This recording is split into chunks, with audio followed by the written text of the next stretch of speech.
தமிழ் வணக்கம். இன்றைய தினம் அனைவரையும் காப்பதற்கு ஆண்டவனை வேண்டுவோம். பசி என்றால் என்னவென்று புரிந்து கொள்வோமா? ஒருவருக்கு பசி அதிகரித்தால் என்னெல்லாம் செய்வார் என்று தெரியுங்களா? தலையை சொறிவார், நகத்தை லைட்டாக கடிப்பார்,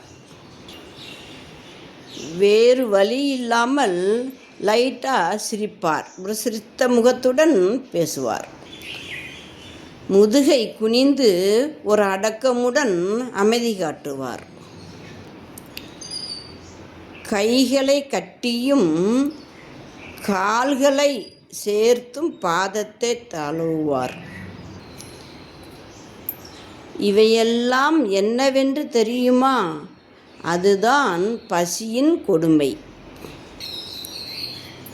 இந்த காட்சிகளை படத்தில்தான் பார்த்திருக்கோம்.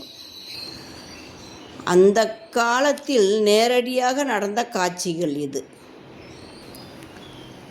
பசி வந்தால் ருசி தெரியாது. தமிழ் வணக்கம்.